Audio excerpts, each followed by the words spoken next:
Sot po japim një pjesë të marrën prej intervistës së doktor Lazaradit me titull "Ndihemi emocionuar", të vitit 1992, dhënë për gazetën Rilindja të Kosovës, e marrën kjo prej gazetarit Mustaf Xhemaili. Rilindja e hënë 26 tetor 1992.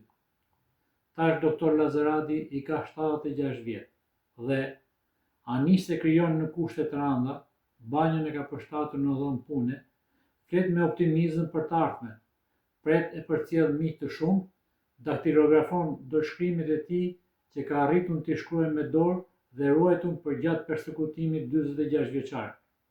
Ka shpresë që një ditë do t'i botojë librat që tash i ka gati, si Memorialin, kujtime në 3 vëllime, ato vitet të paharruara 30, fakte dhe materiale interesante për vitet 30 e veçanërisht për Prizrenin, kujtime me Migjenin, vitet e fundit të Mirash Ivanajt, Murgesha dhe poeti, një novel kjo kushtuar Migjenit, apologjia e tretë e Sokratit në Shqipni, poezi e tjera.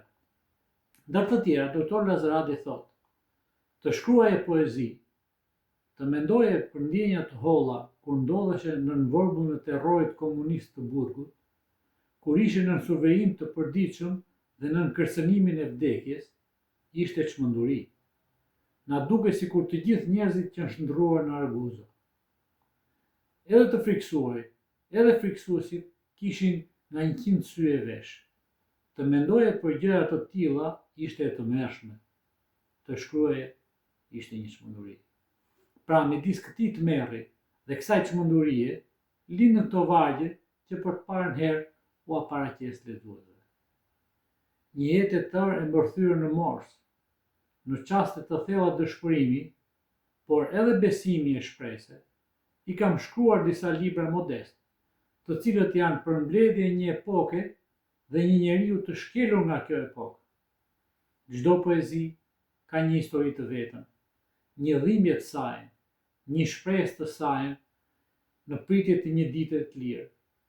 Ndihem po aq emocionuar përballë lexuesit, si t'isha një djalosh që shkruan së pari.